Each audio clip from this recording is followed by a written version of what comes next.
वक्रतुंड महाकाय सूर्यकोटि समप्रभ निर्विघ्नं कुरु मे देव सर्वकार्येषु सर्वदा।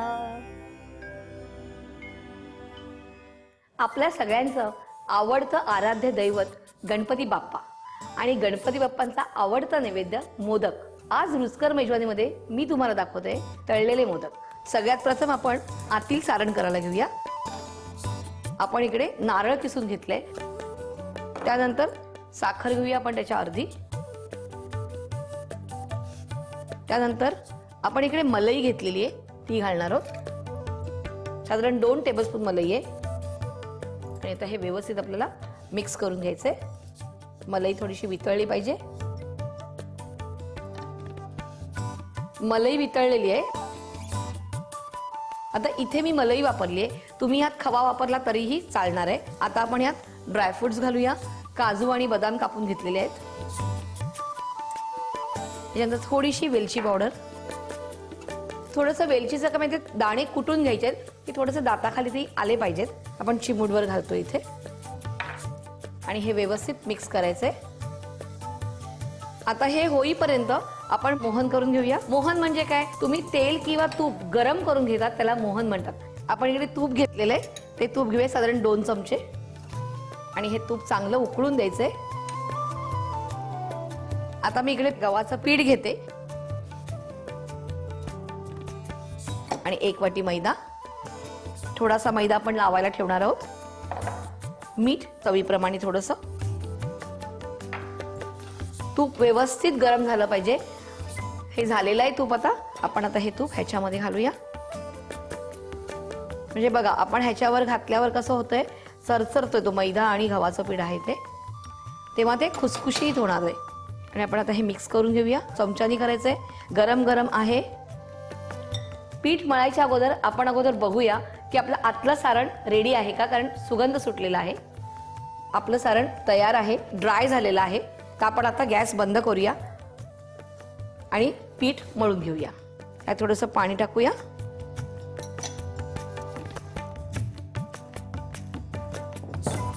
पाणी अगदी बघूनच घालायचं थोडंसं, कारण की आपण मोहन घातल्यामुळे ते पीठ ऑलरेडी नरम होतं थोडंसं। आणि अर्धा मैदा आणि अर्धा कणिक घेतल्यामुळे तो मोदक जो आहे तुमचा तो कुरकुरीत होतो। पीठ आपलं मळून झालेलं आहे, हे आपण एका प्लेटमध्ये काढून घेऊया थंड करण्यासाठी सारण।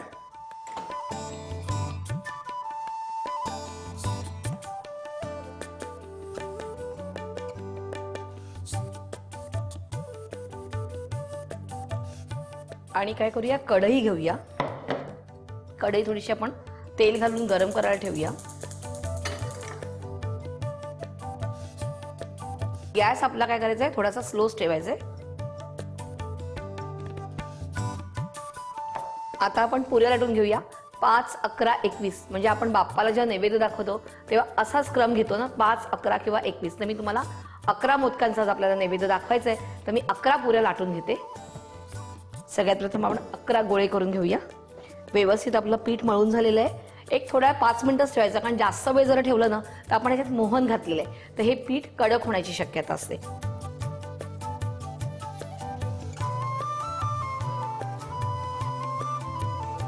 आणि नेहमी मोदक केल्यावर एक करंजी करायची असते, असे आपण हे गोळे करून घेतलेले आहेत 12। आता आपण लाटायला घेऊया आणि हे इथे ठेवूया। थोडासा मैदा घेऊया, मैदा किंवा गव्हाचं पीठ काही घ्या। एकीकडे आपण तेल उकळत ठेवलेलं आहे।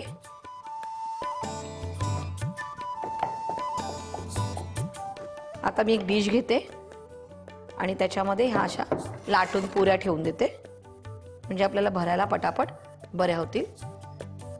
अशा आपण 11 ज्या आपल्या पुऱ्या घेतलेल्या आहेत आणि एक 12वी करंजी असं आपण लाटून घेऊया।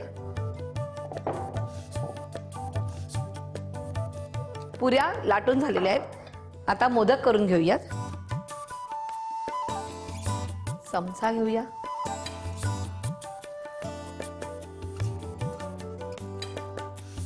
आणि अशा या प्लेट्स घ्यायच्या आहेत करून, आणि वरती जे तुम्हाला असं वाटेल की थोडंसं पीठ जास्त आहे ते काढून टाकायचंय। असे आपण मोदक करून घ्यायचे। आता करंजी करून घेऊया.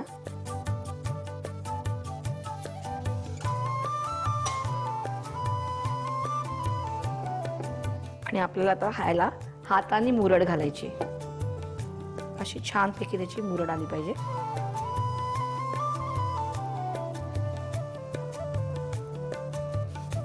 अशा प्रकारे आपले सगळे मोदक आणि एक करंजी तयार आहे. कशा करता तर तेल जे उकळलेले त्याच्यामध्ये जाण्याकरता.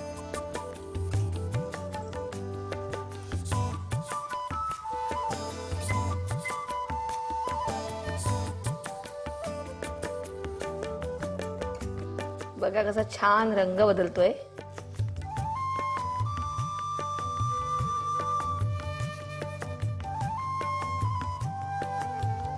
आपले मोदक तळून झालेले आहेत. गॅस बंद करूया आणि काढून घेऊया. छानपैकी असं तेल निथळून काढून घ्यायचंय.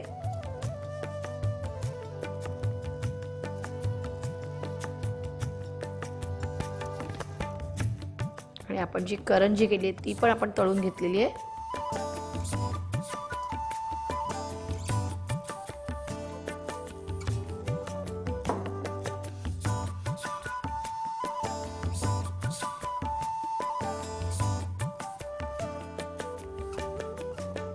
आजचा आपला गणपती बाप्पाचा नैवेद्य तयार आहे. आणि तुम्हाला काही अशाच रेसिपीज बघायच्या असतील तर काय करायचंय, बघत राहायचंय रुचकर मेजवानी. गणपती बाप्पा मोरया.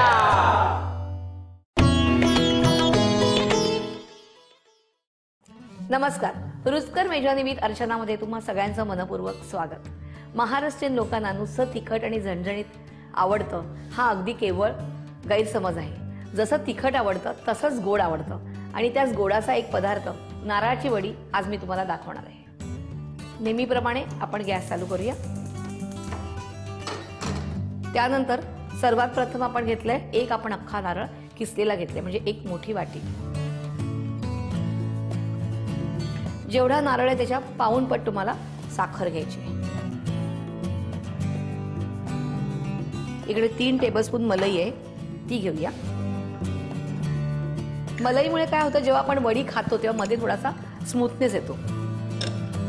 त्यानंतर आपण ह्याच्यात थोडंसं अर्धा वाटी दूध घालणार आहोत. दूध यासाठी घालणार आहे की साखर आणि खोबरं मिळून यायला पाहिजे. आणि आता आपण हे सगळं व्यवस्थित मिक्स करून घ्यायचंय. आणि मग जरा गॅस मोठा करून आपण हे सगळं गोळा होईपर्यंत हलवायचंय.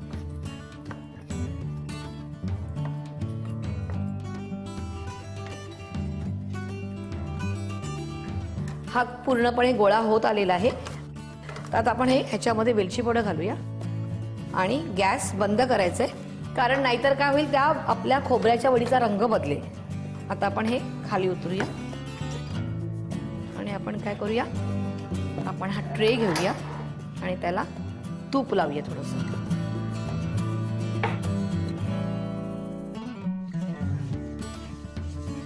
आणि मग आपण हे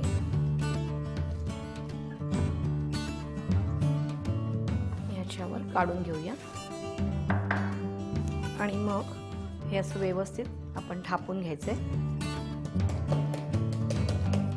चौकोन आकाराचं. त्याला थोडंसं तूप लावायचंय दोन्ही साईडने, म्हणजे त्याला कसं एक फाईन छान असं फिनिशिंग येतं.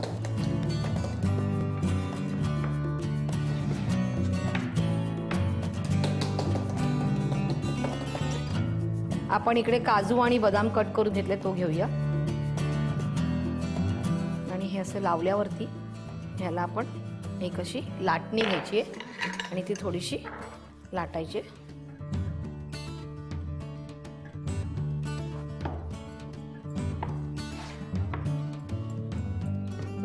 आणि हे थंड झाल्यावर ह्याच्या आपल्याला वड्या पडायच्या. तर हे जरासं थंड होऊन द्यायचंय. ती मस्तपैकी ड्राय झालेली आपण आता ह्याच्या वड्या करून घेऊया.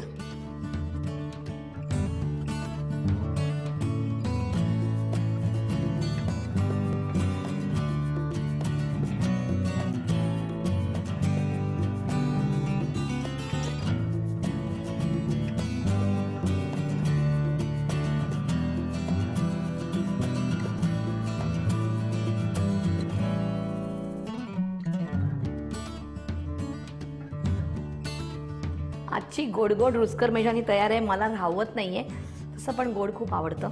जरा बघते खाऊन. खूप छान, म्हणजे अगदी जसं पाय तसं गोड, जास्त गोड वगैरे झालेलं नाही आणि मलईमुळे तो मध्ये असा सॉफ्टनेस आहे, म्हणजे मला आवडतो तसा. तुम्हाला नक्कीच ही रेसिपी आवडली असणार तर तुम्ही काय करणार आहात, सबस्क्राईब करा तुम्ही रुचकर मेजवानीला. चला तर बाय.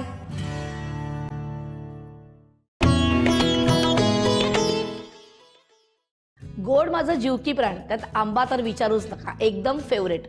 आज सकाळपासून सारखं वाटतंय की आपण एखादी बर्फी करावी आणि ती पण आंब्याची बर्फी. तुम्हाला चालेल ना? तुम्हाला चालेलच. चला तर करायला सुरुवात करूया.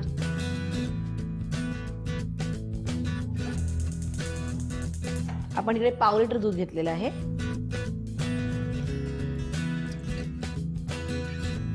त्यानंतर ह्याच्यामध्ये आपल्याला घालायचे 1/3 कप साखर. आपण हे दूध थोडंसं आटून घ्यायचंय. एक साधारण 5 मिनिटं आपल्याला लागतील.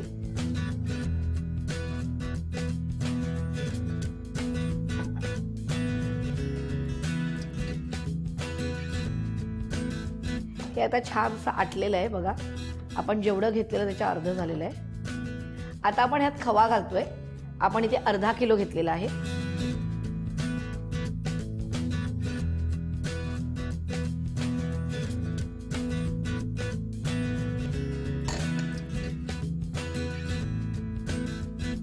आपण हे मिक्स करून घेऊया आणि खवा घातल्यावरती तो थोडासा गरम होत गेला की थोडंसं ते पातळ होतं, कारण खव्याचं तूप सुटतं. आता हे एवढी कन्सिस्टन्सी झालेली, म्हणजे साधारण अशी कन्सिस्टन्सी असताना आपण ह्याच्यात मँगोचा पल्प घालतोय. आपण इकडे 1.5 आंबा घेतलेला आहे, तो बारीक बारीक कापलाय.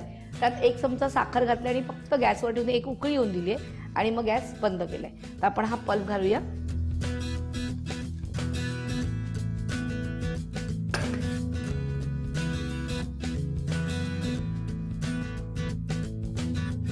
आणि यात आपण थोडासा कलर घालणार आहोत, येलो कलर.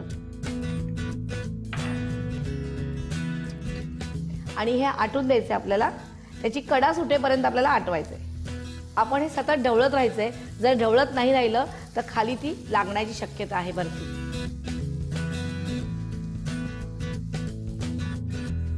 आपलं हे मिश्रण तयार झालेलं आहे आणि कडा जी आहे ती पण सुटत चाललेली आहे. तर आपण आता गॅस बंद करूया आणि एका ॲल्युमिनियमच्या ट्रेमध्ये त्याला सेट करायला ठेवूया.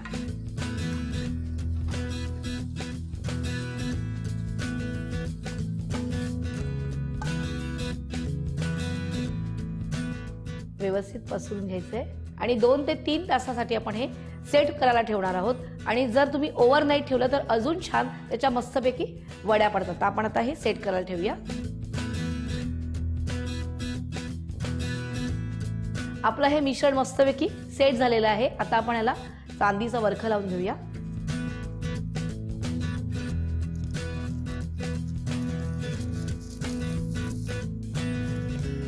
असं आपण सगळीकडे ह्या बर्फीला वरखा लावून घ्यायचंय.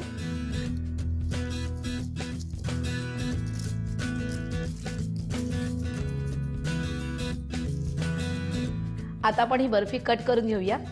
आधी आपण सगळी कडा जी आहे ती सोडून घ्यायची आहे.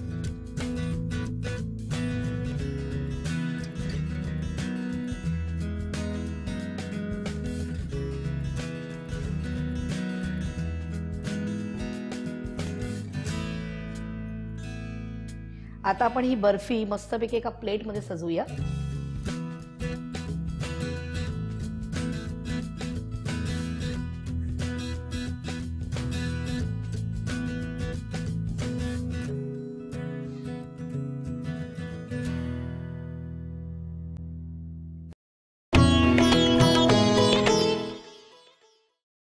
नमस्कार. आपल्या घरात सत्यनारायणची पूजा असो किंवा सोसायटीमध्ये असो, देवाला नमस्कार केल्यावर आपलं लक्ष कुठे असते? प्रसादाकडे.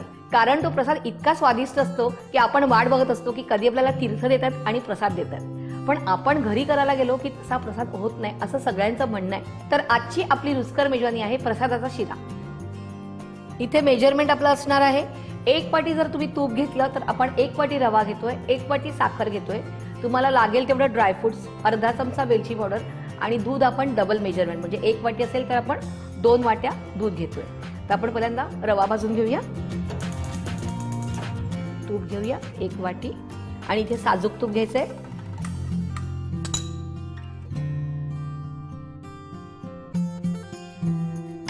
आता आपण रवा घेऊया. थोडंसं तूप आपल्याला वितळून द्यायचं आणि मग आपण त्याच्यामध्ये रवा घ्यायचा आणि तो व्यवस्थित छान असा खरपूस भाजला गेला पाहिजे. आपल्या रव्यावर आपला प्रसादाचा शिरा अवलंबून असतो. व्यवस्थित पूर्ण वितळल्यावरतीच आपण रवा घालणार आहोत. तूप आपलं वितळलंय. आता आपण रवा घालूया. साधारण 1 वाटीला 1 वाटी रवा. आपल्याला असं वाटेल की तूप आपलं जास्त आहे, पण ते 1 वाटीला 1 वाटीच घ्यायचंय आणि हा व्यवस्थित लालसर रंगावरती आपल्याला भाजून घ्यायचंय रवा.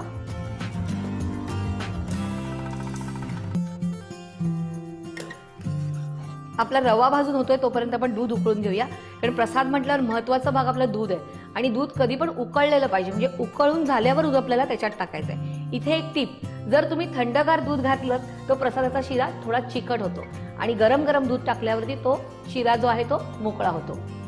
आपण दूध उकळून घेऊया.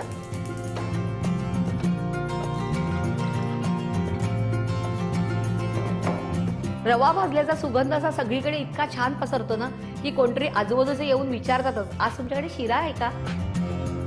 आपलं भाजून होतोय आणि हा जसा भाजत जाईल तर आपण काय करायचं, आपण इकडे बदाम आणि काजू घेतलेत ते थोडेसे घालायचे आणि थोडे सजावटी करता ठेवणार आहोत वरती.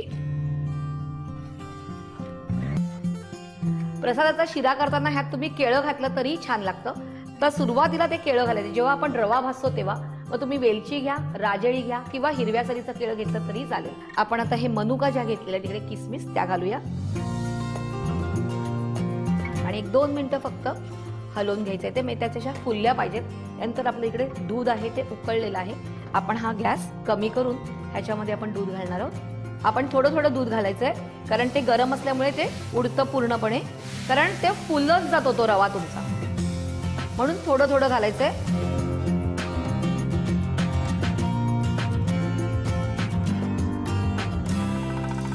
आता आपण हे सगळं दूध ह्याच्यामध्ये घातलेलं आहे आणि हे दूध घातल्यावर पूर्णपणे सोक झालं पाहिजे आणि आपण गरम गरमच उकळतं दूध टाकायचं याच्यामध्ये. गॅस थोडा मोठा करूया आणि शिरा कसा आपला मस्तपैकी फुलतो आणि पूर्ण असा मोकळा होतो. दूध त्याच्यामध्ये पूर्णपणे मिळून आलेलं आहे. आता आपण इथे 1 वाटी साखर घेतली ती ह्याच्यात घालूया आणि व्यवस्थित मिक्स झाल्यावर आपण ह्याच्यावर झाकण ठेवणार आहोत. आता साखर आपण घातल्यावर पूर्णपणे व्यवस्थित तो मिक्स करून घेतलेला आहे आणि आता ह्याला 5 मिनिटं वाफ येऊन द्यायचे, जेणेकरून ती साखर वितळेल आणि त्याच्या त्या वाफेमध्ये त्या शिऱ्याला सगळीकडे लागली जाईल.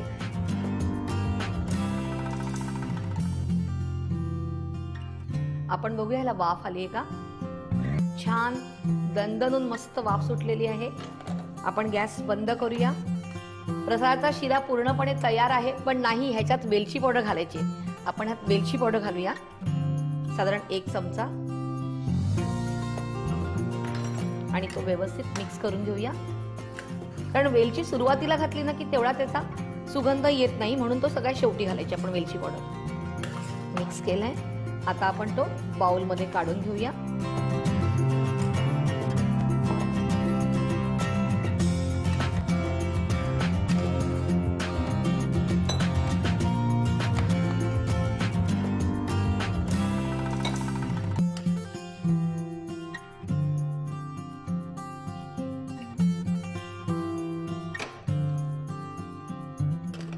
आणि ह्याच्यावरती आपण थोडे सजावटी करता बदाम आणि काजू ठेवलेत ते घालूया.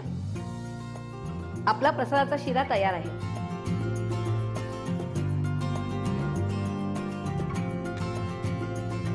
प्रसादाच्या शिराने तुमचे देवबाप्पा तर खुश होणारच आहेत, त्यात तुमच्या घरी येणारे पाहुणे प्रसाद खायला तेही खुश होणार आहेत आणि खुश झाल्यावर तुम्ही काय करणार आहात, रुचकर मेजवानीला सबस्क्राईब करणार आहे आणि त्यामुळे मी खुश होणार आहे. चला तर बाय.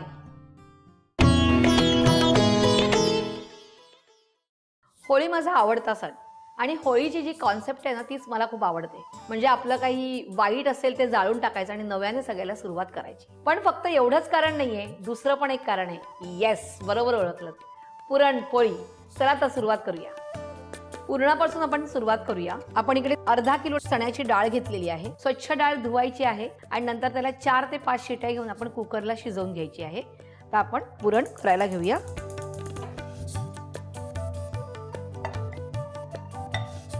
डाळीतलं पूर्णपणे पाणी काढून टाकायचंय. आता आपण ह्याच्यात साखर घालूया. अर्धा किलो चण्याची डाळ असेल तर त्याला आपण अर्धा किलो साखर घेतोय. आणि जर तुम्हाला अर्ध गुळ आणि अर्ध साखर घ्यायचं असेल तरीही चालेल. नुसतं गुळ घेतलं तरीही चालेल. व्यवस्थित मिक्स करायचंय. ही चण्याची डाळ आणि साखर पूर्ण घट्ट गोळा झाला पाहिजे तोपर्यंत आपण हे शिजवून घ्यायचंय. मोठ्या गॅसवर जर ठेवलं तर सतत हलवत राहायचंय. ते कुठेही लागता कामा नये खाली. साखर चांगल्यापैकी वितळलेली आहे. सुरुवातीला हे पुरण जे आपलं पातळ असतं आणि जसं जसं आपण त्याला हलवत राहू त्याला आपण घट्ट गोळा करायचा आहे. तर हे एकीकडे होतंय तोपर्यंत आपण पुरणपोळीचं पीठ मळून घेऊया. आपण इथे अर्धा किलो मैदा घेतो आणि त्यात 3 ते 4 चमचे आपण तेल घालणार आहोत. आधी 2 घालूया. थोडंसं चवीप्रमाणे मीठ आणि आपण याच्यामध्ये थोडंसं पाणी घालूया. नेहमीपेक्षा आपल्याला हे मऊ मळायचं थोडंसं आणि व्यवस्थित मळून घेऊया. थोडं थोडं पाणी घालायचं. एकाच वेळेला नाही घालायचं. अजून पाणी लागेल थोडंसं.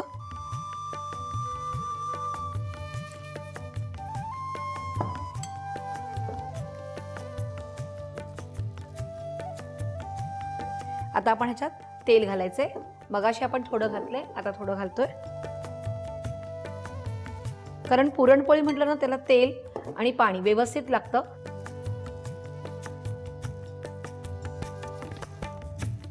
आणि हे आपलं व्यवस्थित पीठ असं मऊसर आणि छान त्याला तेल वगैरे लावून मळून झालेलं आहे. त्यात आपण थोडा वेळ ठेवून देऊया. एक अर्धा तास तरी तुमचं ते राहिलं पाहिजे व्यवस्थित. तर त्याची आपली जी पोळी आहे ती मऊसर छान होते. आपण पुरण करायला ठेवलंय ते कितपर्यंत झालंय ते बघूया.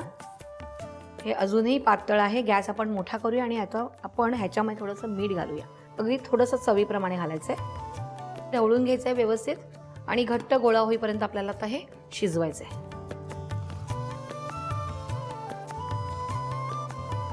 आपलं पुरण तयार आहे. घट्ट गोळा झालेला आहे.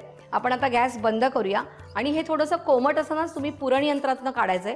कारण जर आपण हे पुरण यंत्रातनं नाही काढलं तर पुरणपोळी लाटताना ती फाटण्याची शक्यता असते. दुसरी ही पद्धत आहे. जेव्हा आपण डाळ शिजवतो त्याच्यामध्ये साखर घालतो आणि ते कोमट असतानाच आपण मिक्सरमधनं वाटायचं आणि मग ते कढईत घालून त्याचा गोळा होईपर्यंत फिरवायचं. मग अशा वेळेला तुम्हाला ते पुरण यंत्रातनं काढायची गरज नसते. आता आपण हे थंड होण्यासाठी ठेवून द्यायचंय. पण मी ऑलरेडी ते पुरण घेऊन आलेली आहे. तर आपण आता पुरणपोळ्या करायला सुरुवात करूया. आपण हे जे पुरण बारीक करून घेतलेलं आहे त्याच्यामध्ये आपण वेलची पावडर घालूया. साधारण एक अर्धा चमचा आणि व्यवस्थित मिक्स करून घेऊया. तर हे मिक्स करून झालेलं आहे. आता आपण पुरणपोळ्या लाटायला घेऊया. त्याच्या अगोदर आपण तवा गरम करायला ठेवूया.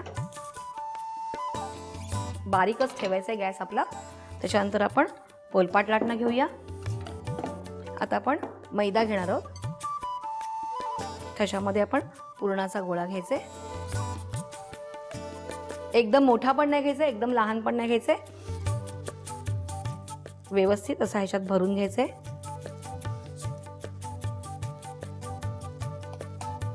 आणि मग मैद्यामध्ये आपण बुडवायचंय. हा असा पुरणपोळीला मैदा हा जरासा जास्तच लागतो, नाही तर मग पुरणपोळी चिकटते.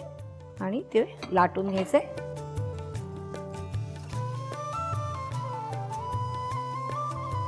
छान अशी गोल अशी मस्त लाटायची आहे. आणि मध्ये मध्ये बघायचं आहे की मैदा आपल्याला लागणार आहे का. पुन्हा थोडासा मैदा टाकायचा आहे. थोडीशी अशी पलटून घ्यायची आहे ती. पुन्हा इथे थोडासा मैदा लावायचा आहे. थोडा मैदा जास्त लागला तरी चालेल, पण पुरणपोळी छान झाली पाहिजे. आपली ती फाटता कामा नये. पुरणपोळी आपली लाटून झालेली आहे. आपला गॅस थोडासा मोठा करायचा आहे आणि ही पोळी आपण तव्यावर टाकायची आहे. आणि पोळी फक्त 2दाच आपल्याला उलटायची आहे. एकदा झाली की दुसऱ्या साईडने. 10 वेळा पोळी जर उलटली तर ती फाटणार. त्यामुळे फक्त 2दाच आपल्याला ती उलटायची आहे आणि व्यवस्थित एका साईडने होऊन द्यायची आहे.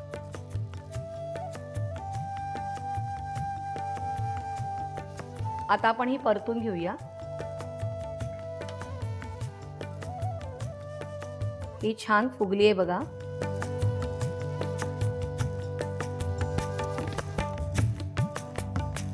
आता ही आपली पुरणपोळी झाली आहे, आपण आता काढून घेऊया.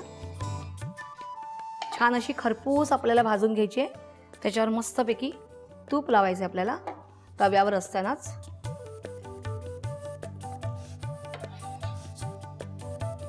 अशा प्रकारे आपण सगळ्या पोळ्या करून घ्यायच्यात.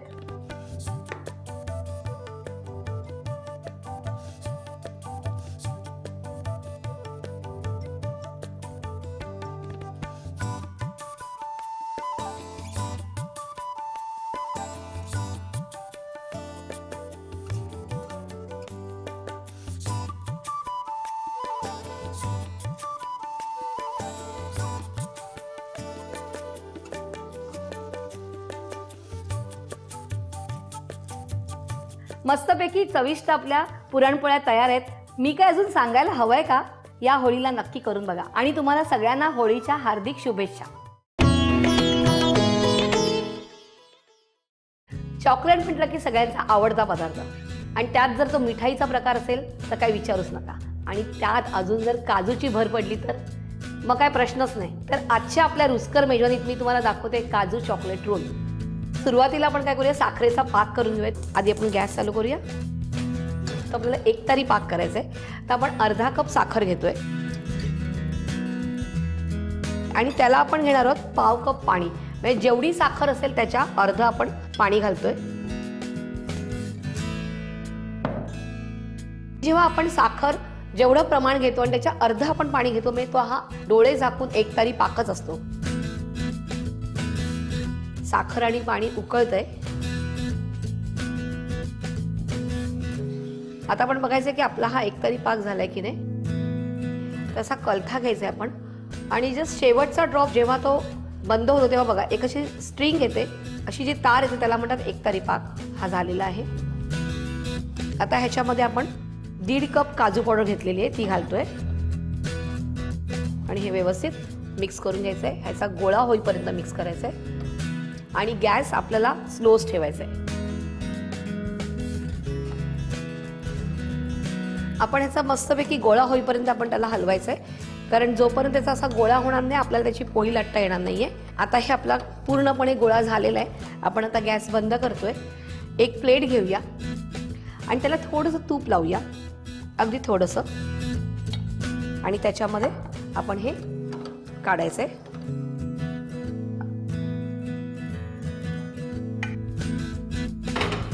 आणि थोडा वेळ आपल्याला थंड होऊन द्यायचंय. आपला आता हे काजूचे पावडरचा आपण जो डो केलेला आहे तो मस्तपैकी तयार झालेला आहे. त्यामुळे आपण काय करायचं, ह्याच्यातला जे अर्धा पोर्शन येतो आपण बाजूला काढूया. यात आपण 1 चमचा कोको पावडर घालतोय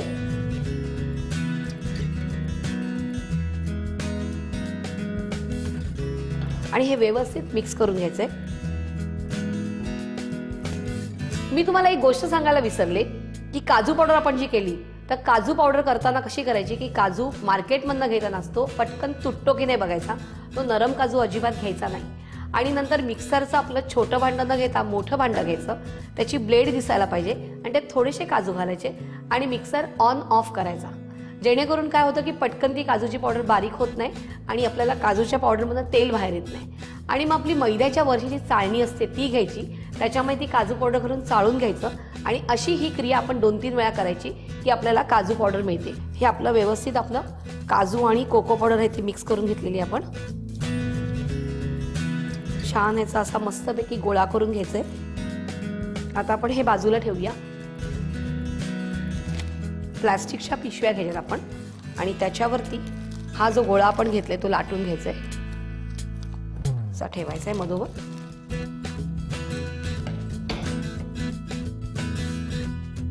व्यवस्थित अशी पोळी लाटून घ्यायची आपण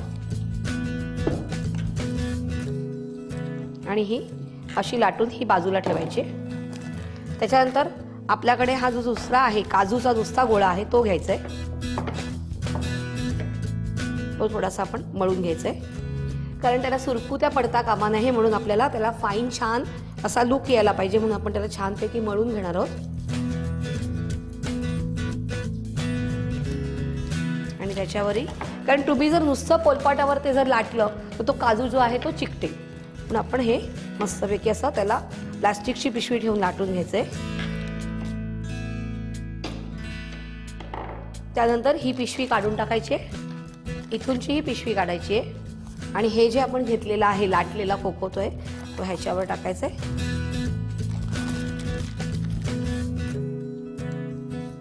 आणि पुन्हा एकदा व्यवस्थित लाटून घ्यायचंय. उरलेलं आहे त्याचं फोल्ड करून घ्यायचंय आणि त्या फोल्ड वरून थोडीशी लाटणी फिरवायची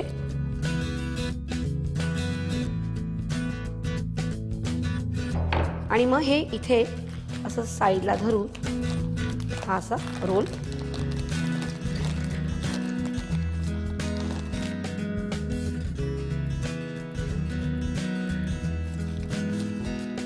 आणि प्लास्टिकच्या पिशवीवरतीच हा व्यवस्थित आपल्याला फिरवून घ्यायचा आहे. व्यवस्थित आपला रोल आता फिरवून आपला झालेला आहे. आता आपण ह्याला चांदीचा वरख लावणार आहोत. चांदीचा वरख काढताना एक खबरदारी अशी घ्यायची आहे की आपला फॅन चालू असेल तर तो बंद करायचा आहे, नाही तर तो वरख बरोबर लागला जात नाही.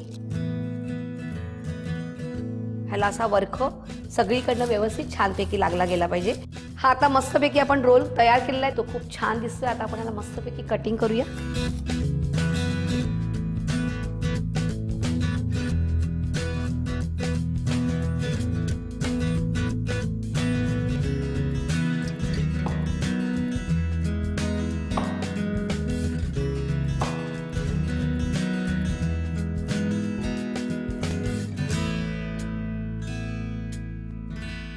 आजची आपली रुचकर मेजवानी काजू चॉकलेट रोल तयार आहे. तुमच्या तोंडाला पाणी सुटलंय ना? बरोबर, मला दिसते ते इकडनं.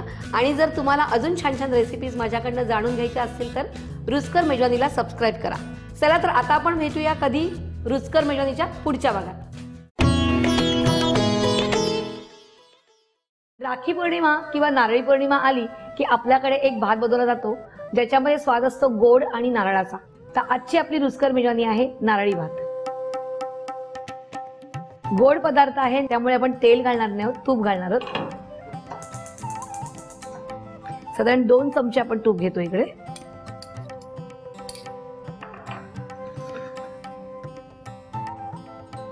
तूप गरम झालेलं आहे. आपण इथे वेलची घेऊया फोडणीला.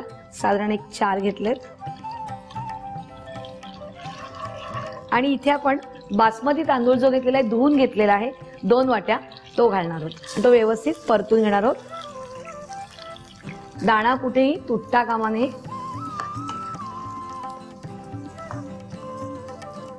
जास्त वेळ नाही परतायचा आपण. आणि आपण 2 वाट्या तांदूळ घेतलेत. आपण इथे घेणार आहोत 4 वाट्या नारळाचं दूध.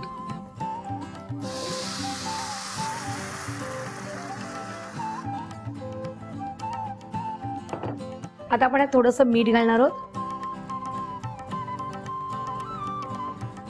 थोडीशी वेलची पावडर, ही तुमच्या आवडीप्रमाणे घ्यायची आहे. आणि आता आपण हा जो भात घेतलेला आहे, तांदूळ घेतलेला आहे, ते आपण व्यवस्थित तो शिजवून देणार आहोत. आपण आता ह्याच्यावर झाकण देऊया.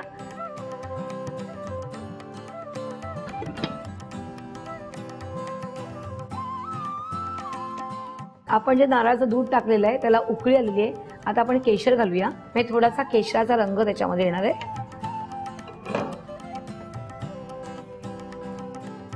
छानपैकी केशराचा आता स्वादही येईल असा. आता पूर्णपणे आपण भात शिजेपर्यंत थोडीशी वाट बघायची.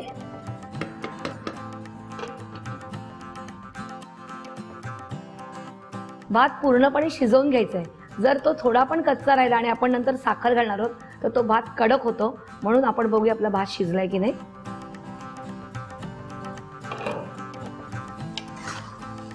मस्तपैकी आपला भात शिजलेला आहे. आता आपण यात साखर घालूया. आपण इकडे एक मोठी वाटीवरून साखर घेतलेली आहे. जर तुम्हाला अजून गोड हवा असेल तर थोडी तुम्ही अजून अर्धा वाटी साखर ॲड करू शकता. आता आपण हा व्यवस्थित मिक्स करायचं आहे. मला इथे तुम्हाला अजून एक सांगायचं आहे की आपण इकडे नारळाचं दूध वापरलंय, पण काही लोक काय करतात की खोबरं वापरतात.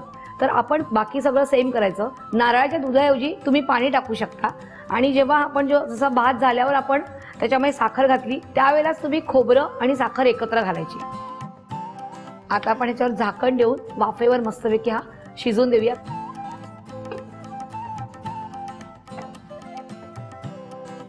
भात पूर्णपणे शिजलेला दिसतोय. आता आपण बघूया, छानपैकी वाफही आलेली आहे. तूप घालूया आणि व्यवस्थित मिक्स करून घेऊया. हा हा हा हा, क्या बात आहे. मस्त सुगंध सुटलेला आहे. आता मी मस्तपैकी तो बाउल मध्ये काढून घेते. आपण अगोदर ह्याच्यामध्ये पिस्ता घालणार आहोत.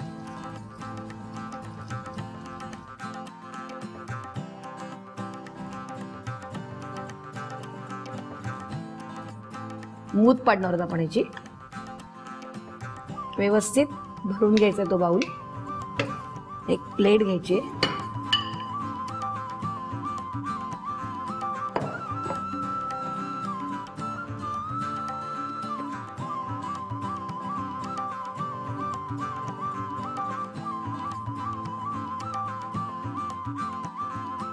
आमच्याकडे एक छोटस बाळ आलेलं आहे, मुलगी आहे आणि नारळी पौर्णिमेचा आपण जो भात केलेला आहे ना, तो मी तिला भरवणार आहे थोडासा. मनी मनी, अले वा, आवडला? कसं झालंय सांग. छान. रुचकर मेजवानीला सबस्क्राईब करा.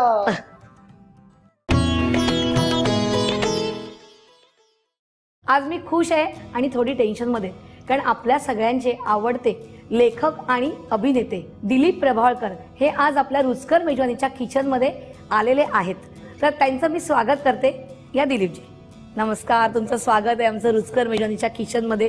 काय म्हणतात, कसे आहात? चांगलं आहे, चांगलं आहे. तुम्ही काय छान करून दाखवता असं मी ऐकलंय, बघितलेलं पण आहे. आता आज माझ्या हॉटेलला कुठली रेसिपी दाखवणार आहात तुम्ही? आज आपण स्वातंत्र्य दिनानिमित्त स्पेशल एपिसोड करतो आहे. अच्छा. तर मी आज तुम्हाला दाखवते मलाई पेढा, पण तो मी 3 रंगांमध्ये दाखवणार. Okay okay. मी पेढा मला खायला खूप आवडतो. मी बनवताना कधी बघितलेलं नव्हतं. अगदी सोपं आहे. Okay okay. सुरुवातीला आपण साखर आणि पाणी घेतोय आणि ह्याच्या अर्ध पाणी घ्यायचंय. दिलीपजी, मला तुम्हाला असं विचारायचंय की तुमचा स्लॅम बुक हा पिक्चर 21 ऑगस्टला प्रदर्शित होतोय, बरोबर ना? तर त्याच्यामध्ये लहान मुलांबद्दल आहे. तुमच्या लहानपणाबद्दल मला जरा जाणून घ्यायचंय, तुमचं कसं लहानपण गेलं आणि कुठे गेलं? मी आता जरी पुणेकर असलो तरी माझं बालपण सगळं मुंबईतच गेलं. मुंबईकरच मी आहे. जन्म पण मुंबईचा आणि शिक्षण पण मुंबईतलं. मी एका सहनिवासामध्ये राहत असल्यामुळे माझ्या खूप चांगल्या आठवणी आहेत. आम्ही हा एक सहजीवन ज्याला म्हणता येईल, त्या कल्चरमध्ये मी वाढलो. त्याच्यामुळे त्याच्यात अनेक गोष्टींना, अनेक तुमच्या छंदांना वाव होता. त्याच्यामुळे मला एक असं एक बघण्याची दृष्टी आहे की वेगवेगळ्या पिढीतली मुलं ही कशी स्वतःला व्यक्त करतात. अच्छा, मग तुम्ही तुमच्या लहानपणी स्वातंत्र्य दिन कसा काय साजरा करत होता? सगळे उत्सव आमच्या मोठ्या उत्साहाने साजरे केले जायचे सहनिवासामधले. तसंच तो स्वातंत्र्य दिन सुद्धा मोठ्या उत्साहाने साजरा व्हायचा. सगळे आम्ही जमायचो खाली. मुलांना जास्ती सगळा उत्साह असायचा आणि मोठी मंडळी मग तिकडे यायचं. मग एका कुठल्या सगळ्यात वयोवृद्ध माणसाला, सिनियर माणसाला तो ध्वजारोहणाचा हे मान दिला जायचा. आणि मग आम्ही सगळे, आम्हाला तिकडे त्यावेळेला मग मिठाई अशी सगळ्यांना खेळवली जायची. नॅशनल अँथेम सगळ्यांनी मिळून म्हणायचं. असं एक सार्वजनिक रीतीने हे स्वातंत्र्य दिन साजरा केलं जाणं, हे असं मला वाटतं की खूप चांगलं आहे. हो हो. साखर आणि पाणी वितळून झालेलं आहे. आता मी पनीर घेतलं इकडे आणि मावा घेतले, ते मी त्याच्यामध्ये घालणार आहे. हा, तर आधी आपण पनीर घालूया. ओके. ते साधारण प्रमाणाचं काय असतं? 1 लिटर दुधाचं पनीर आहे, साधारण 150 ग्रॅम आहे आणि त्याच्यामध्ये आपण पाव किलो मावा घालतोय. आणि प्रमाण महत्वाचं असेल काय करताना. आता हे मी मिक्स करते. बरं, मला असं जाणून घ्यायचंय की स्लॅम बुक मध्ये तुमची जी भूमिका आहे त्याच्याबद्दल थोडंसं सांगा ना मला. माझी भूमिका आजोबाची आहे. म्हणजे आजोबा आपल्या मुलाच्या ऍक्टिव्हिटीजवर लक्ष ठेवतात. हा काय करतोय, बरोबर. त्या वयानुसार मला असं वाटतं की ते उपदेश करणं किंवा पाळत ठेवणं किंवा काही असेल तर त्याच्या आई वडिलांकडे तक्रार करणं, हे सगळे उद्योग करतात. पण यातला माझा आजोबा जरा अधिक खेळकर, अधिक सकारात्मक वृत्तीचा आहे. तो ह्याच्या नातवाच्या प्रेम प्रकरणाला मदत करतोय. स्लॅमबुक हा प्रकार ना, मी स्वतः ते स्लॅमबुक वापरलेलं नाहीये, पण हा प्रकार मला असं वाटतं की 10-15 वर्षापूर्वी होता. आता ही स्टोरी पण 10-15 वर्षापूर्वीची आहे. कारण ती म्हणजे आपल्या आवडणाऱ्या मुलाला किंवा मुलीला हे दिलं जायचं आणि त्याच्यामध्ये त्याने आपल्या आवडीनिवडी हे करायचं. मग त्याच्यात मग आपल्या स्वतःच्या आवडीनिवडीशी कुठलं जुळतंय हे मुलं बघायची. तर ते आता काय झालं, सोशल मीडियाचा इतका प्रसार झाल्यामुळे ती स्लॅमबुकची जी एक ती गंमत गेली, त्याची पत्रलेखनातली गंमत गेली आता ईमेल. आता आपण पत्र मला वाटतं लिहितच नाही, मोबाईल असतो. हा, तसं ती गंमत गेली आहे. आता काय माहितीये का, आता ह्याच्यामध्ये मी 4 टेबलस्पून मिल्क पावडर घालते आणि ह्याच्यामध्ये आता 4 टेबलस्पून मी बदाम आणि काजूची पावडर घातली. किंवा तुम्ही मिल्क मसाला वापरला तरी चालतो. आणि थोडीशी आपली वेलची पावडर, कारण त्याच्याशिवाय स्वाद येणार नाही तुम्हाला, चवीप्रमाणे स्वादानुसार घालायचे. पण हे सतत लक्ष ठेवायला लागतं, ती कन्सिस्टन्सी बिघडू नये म्हणून. जास्ती पातळ किंवा जास्त घट्ट होता कामा नये. थोडा झाला की मग आपल्याला लगेच सतत. हो, आणि एकदम म्हणजे इन्स्टंट आहे, पटकन होणारा तो आहे. आता हे वास यायला लागला. हो. त्याला आणि आता थोडासा ह्याला असा म्हणजे आपण म्हणतो ना ड्राय भाजी होत आली की कसा असा आवाज आला, असा सर की आपण बंद करणार आहोत. काही पुरुषांना ना याच्यामध्ये थोडी गती असते या स्वयंपाकात, मला अजिबातच नाहीये. त्याच्यामुळे मी फार नवलाईनी बघतो कुठलाही पदार्थ करताना. मला फक्त खायला जमतं, करायला काही जमत नाही. चहा करता येतो मला, टोस्ट पण करता येतो त्याला, बाकी पुढे आणि काही प्रगती नाही. तुमच्याकडे स्फूर्ती घेऊन ना एक करायला शिकलं पाहिजे मला. आणि आता आपला हा पेढा होत आलेला आहे बघा. हे आता कढईच्या इकडनं पण सुटत आले आणि आवाजही येत असं म्हणजे सुकत आलेलं. कठीण काम आहे, खायला सोपं वाटतो. सर तुम्ही म्हणतात की हे कठीण आहे, पण मला तुमचं काम खूप कठीण वाटतं. असं नाही ते थोडंसं आवडीचा भाग असतो. आपण जे नाही आहोत ते आपण आहोत असं भासवायचं लोकांना. आणि तुमची जी सुरुवातीची जी ही होती सिरियल चिमणराव, म्हणजे आम्ही बघायच असती की हा टाइम झाला आणि आता चिमणराव ही सिरियल सुरू होणार. तुम्हाला गमत सांगू का, मी जे काय बरेच रोल्स जे केलेत त्यातल्या कुठल्याच रोल सारखा मी एरवी नाहीये. एरवीचं मी फारच वेगळा आहे. त्याच्यामुळे मला ते एक रूप बदलून लोकांसमोर उभं राहणं, चकित करणं लोकांना ते आवडतं जरा. सर तुमची सगळ्यात आवडीची भूमिका कुठची? नाही तसं सांगणं कठीण आहे. ज्या वेळेला मी करत असतो भूमिका त्यावेळेला त्या भूमिकेच्या प्रेमात असतो. पण मला वेगवेगळ्या कारणासाठी वेगवेगळ्या भूमिका आवडतात. ते एक 2-4 उदाहरण देतो तुम्हाला की ते चौकट राजा मी खूप आयत्या वेळेला केली, खूप सुरेख. मी त्याला तयारी न करता मला करावी लागली ती. आयत्या वेळेला रोल बदलले म्हणून ती आयत्या वेळेला केली, निभावून देऊ शकलो. स्टेटचा अवॉर्ड मिळाला मला बेस्ट ऍक्टरचं, म्हणून ती आवडते. मुलांच्या नाटकात मी चेटकी करत होतो, त्या मुलांना घाबरवायला आवडायचं, तर ती चेटकी आवडते. नॅशनल अवॉर्ड गांधींच्या रोलसाठी मला मिळाला, लगेरो मुन्नावी म्हणून ती आवडती. सगळ्यात महाराष्ट्राच्या बाहेर पोहोचली, इंडियाच्या बाहेर पोहोचली म्हणून ती आवडते. हास्वापसीमध्ये मी 6 कॅरेक्टर्स करत होतो. त्यातलं सगळं कृष्णराव हेरमकर शेवटचा 89 वर्षाचा म्हातारा मला करायला आवडतो, कारण लोकांना तो खराच म्हातारा वाटायचा. तसे वेगवेगळ्या कारणासाठी वेगवेगळे रोल्स आवडतात मला. म्हणजे सगळ्या दृष्टिकोनात म्हणजे अष्टपैलू असलेले असे तुम्ही आहात. आणि त्यामुळेच मी आज सकाळी टेन्स होती की बापरे आज दिलीप जी येणार आहे, दिलीप प्रभाळकर येणार आहेत म्हटल्यावर कसं व्हायचं. नाही तसं काय नाही. मी एरवी तात्या विंचू किंवा पछडलेला म्हणजे असं नाहीये, गरीब स्वभाव, घाबरावं असं काहीच नाही. आता आपण हे थंड करायला ठेवूया. सर असं कधी झालंय की तुम्ही हॉटेलमध्ये गेलाय आणि एखादा पदार्थ ऑर्डर केलाय आणि तो म्हणजे फसलाय, असं काय झालंय का? कसं होतं की आपण दरवेळेला एक खात्रीच्या डिशेस आपण घेतो, म्हणजे आपल्याला आवडतात त्याची ऑर्डर देतो. पण कधी कधी असं एक वाटतं की आपली काहीतरी बंडखोरी करून उत्तम नावाचा काही पदार्थ हे करावा, म्हणून ते अशी खूप लांब लांबची नावं असतात. विशेषतः फ्रेंच किंवा असे वेगळ्या हॉटेलमध्ये गेलो तुम्ही, थाय किंवा असं केलं की त्याचा अर्थ कळत नाही आपल्याला, तर तो अगदीच पपलून निघतो पदार्थ. म्हणजे तो अगदीच आपल्या काहीतरी नेहमीच्या खिचडी सारखा असा, बरोबर आपल्याला मोठं नाव, खूप मोठं नाव आहे, काहीतरी फारच वेगळा पदार्थ असेल, असं अनेक वेळा झालेलं आहे. आता तुम्ही स्प्रेड करा. हे थोडंसं थंड होऊन द्यायचंय. आता आपण हे पेढे आहेत ते आपण ह्या बटर पेपरचे कप्स आहेत त्याच्यात घालायचे आणि हे थोडंसं त्याला असं शेप द्यायचंय. ओके. म्हणजे आता तुम्हाला लक्षात आलं असेल आपण सुंदर झालं पेढा. आणि त्याच्यावर असं छान असं अच्छा इथे घालायचं. म्हणजे असं. आता आपण ऑरेंज पेढे करूया. आपण हे सेपरेट करूया. हे थोडंसं पाणी घालूया ऑरेंज मध्ये.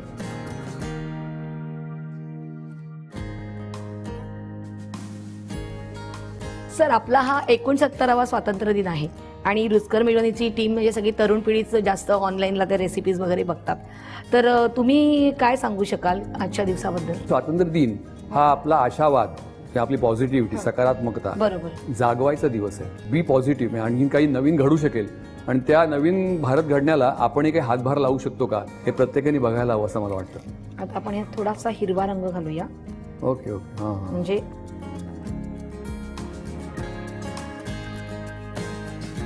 आपले हे पेढे झालेले आहेत पेपर कप्स मध्ये घालून. पण सर जरा चाखून बघता का? हो. फारच छान. थँक्यू. नुसतं बघितलं म्हणजे कान आणि डोळे उघडे ठेवले तुम्ही. मला बोलण्यामध्ये गुंतवलं तरी मध्ये कान डोळे उघडे होते. इतका सुंदर पेढा मला प्रत्यक्ष मी केला जात असताना बघायला मिळालं, तर मला खूप आनंद होतो. थँक्यू. खरोखर छान आहे.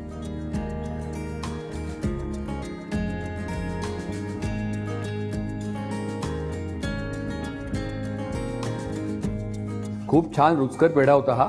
मी तो प्रत्यक्ष घडताना बनवताना पाहिला मला असं वाटतं की तुमच्यापैकी बघणाऱ्या लोकांपैकी ज्यांना काही शिकायची इच्छा असेल, गरज वाटत असेल, तुम्ही जरूर हा रुचकर मेजवानी कार्यक्रम बघा. अर्चनाजी तुम्हाला अनेक पदार्थ शिकवतील.